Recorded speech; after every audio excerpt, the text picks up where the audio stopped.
Yasin.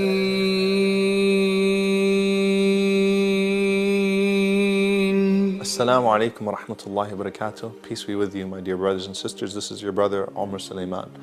You know, the Prophet Muhammad, peace be upon him, suffered all kinds of hurt and all kinds of tribulation in his life. And in fact, from every aspect, you know, when it comes to emotionally, his father, passed away before he was even born. His mother, when he was only 6 years old, and then his grandfather, only a few years after that, 3 years after that. And the Prophet Muhammad, peace be upon him, lived the life of an orphan. He had a very rough life in terms of making his financial income. He had a rough life even as a messenger. In fact, peace be upon him, his troubles and his tribulations and the trials that he faced were only increased when he received revelation, and then he was humiliated, he was tortured. The only thing that he had, which was his name, was also dragged through the mud, and instead of being as-sadiq al-amin, the most honest and the most trustworthy, he was being called names like sorcerer and liar and poet, and all kinds of nasty names were being hurled at him. He's placed under economic boycott, and he loses his uncle Abu Talib, who is his source of physical protection. He loses Khadija radiallahu anha, may Allah be pleased with her, his wife, who was the woman that he first went to when he was first having those experiences with the revelation. She was always his source of comfort. And he thought that, maybe at least this would open up for the da'wah, for his call. And then he went to Ta'if and he received the worst experience of his life, and he used to tell Aisha that was indeed the worst day of his life. And in that context, Allah calls the Prophet Muhammad, peace be upon him, up through the heavens to give him a special gift, and that was the gift of salah, the gift of prayer. And just as he called Moses, peace be upon him, and he called him to the valley, and he spoke directly to Musa alayhi salam, and he gave Musa that gift of speaking directly to him and of enjoying the conversation with God. Likewise, Allah called the Prophet Muhammad, peace be upon him, up, and he gave him that beautiful command of prayer as a gift. And in essence, the reason why he gave it to him in this context was he allowed him to experience all of the bitterness of this world so that he could fully appreciate the sweetness of the prayer. And so the Prophet Muhammad, peace be upon him, receives that command of 50 prayers.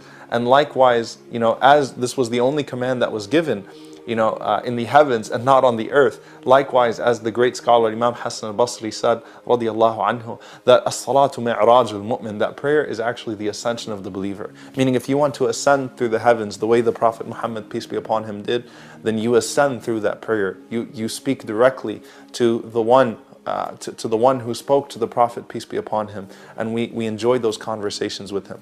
And the Prophet, peace be upon him, actually met Moses, peace be upon him, and as he met many other prophets, on that journey. And when Moses, peace be upon him, heard that the Prophet ﷺ was given 50 prayers, he told him, look, I've been through this before. We have similar nations. Your people will not be able to handle this. Go back to Allah, go back to God and tell him to lighten it. And so it was lightened first to 25 and then to 10 and then finally to 5. And Moses told the Prophet, peace be upon him, go back up and ask God for a further reduction. They won't be able to handle it. And the Prophet felt shy, peace be upon him, from Allah. And then it was said to the Prophet, peace be upon him, that the ummah, that the nation of Muhammad, peace be upon him, would still get the reward of 50 prayers just through those 5 prayers. And in essence, I want you to think about this for a moment.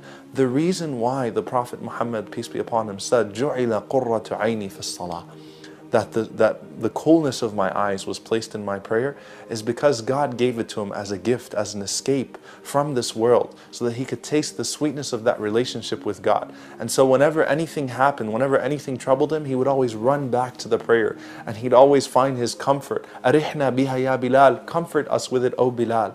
And we find that God, Allah, actually breaks us away from the dunya at least 5 times a day from this world, so that we can also put things in perspective and understand that true happiness and contentment lies in conversing with the Most High and in speaking with Allah and turning back to the Creator and ascending through the heavens and having that connection with Allah subhanahu wa ta'ala.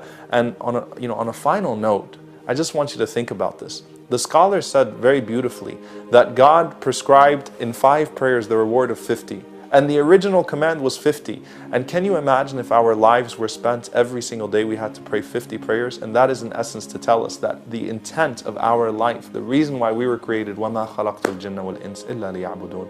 We were created to worship. We ask God to make us amongst His pious worshippers and those who connect to Him through prayer in following the example of the Prophet Muhammad, peace be upon him. Jazakumullahu khairan. Wassalamu alaikum wa rahmatullahi wa barakatuh.